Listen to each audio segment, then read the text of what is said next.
Greetings, writers.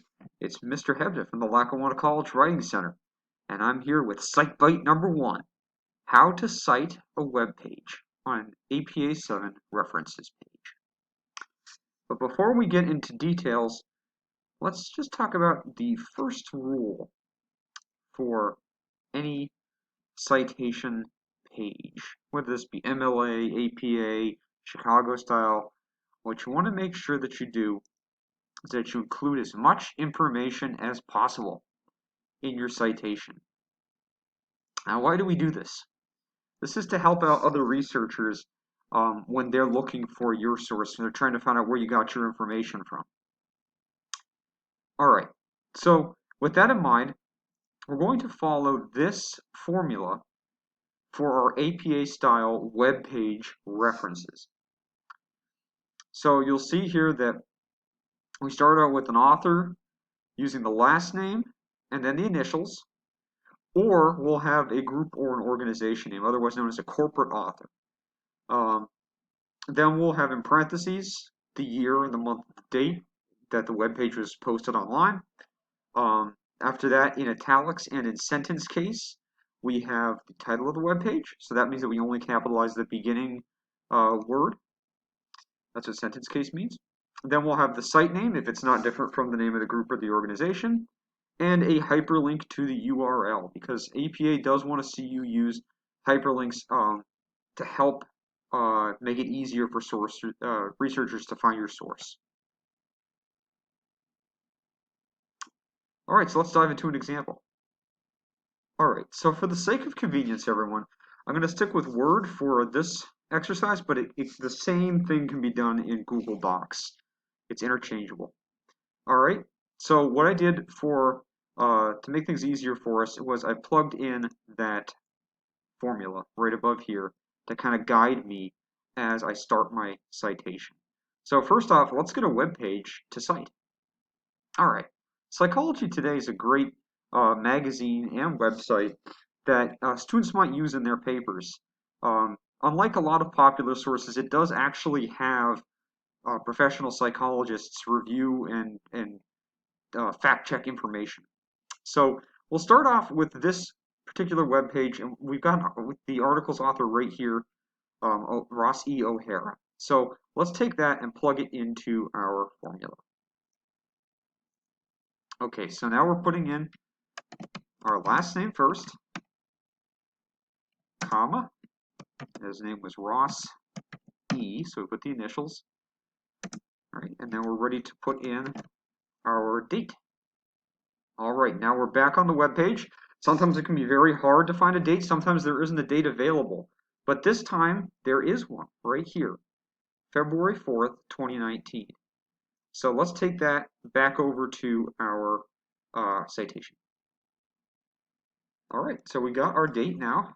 It was 2019, comma, February. Now they want the whole date of, they don't want any abbreviations like MLA does.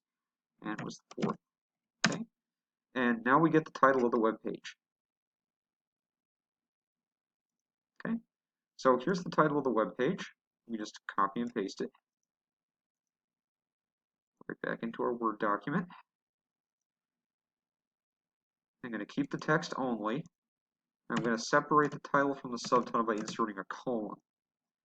All right, now don't forget we want to make sure all of this is in italics. And we also want to make sure that it is in sentence case. So we remove all the capitalization except for the beginning of the article, the beginning of the subtitle, and any proper nouns like US. Okay, and the site name was Psychology Today. Plug that in. Good spell. There we go. All right, and then we just get the URL. Let's copy the URL.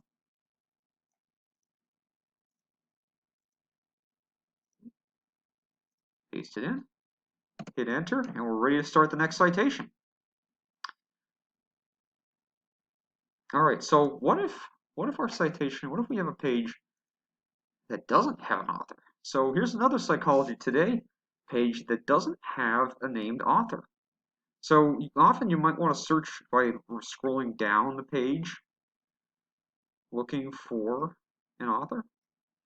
And you can see down here at the bottom some copyright information. Then we'll get some year there. The year there was 2021. Okay, so we can use some of that information as we start building our citation here. So we're going to have a group author this time. This time it's going to be Psychology Today is our author because there was no other named author on that page. Okay. And we couldn't, like I said, following that first rule, you find as much information as you can. If you can't find a date, use this abbreviation, ND, for no date. But thankfully, we were able to see a copyright date of 2021. So we'll go with that. The title of the web page was Growth Mindset. Oops. Don't forget to keep that in sentence case and italicized. And we don't need to repeat the site name because it's the same as the organization or corporate author name. So now all we need is the URL. So we'll just go back to the web page, copy the URL, paste it on in. There it is. And notice we're ready to go for our next citation, but also notice that we're keeping things in alphabetical order, right? MLNOP, right? We want to keep in alphabetical order with our references. So that is another good tip to follow. All right, so to wrap up, I just wanted to give credit to both Psychology Today and Purdue OWL for helping me build this presentation. And I also wanted to give a shout out, give a pitch to the Lackawanna College Writing Center's YouTube channel. We can find more videos on APA formatting and all sorts of other grammar related and writing related topics. And feel free to make an appointment at the Writing Center. We're always here to see you succeed. So keep on writing, keep up the great work. Mr. Hebda out.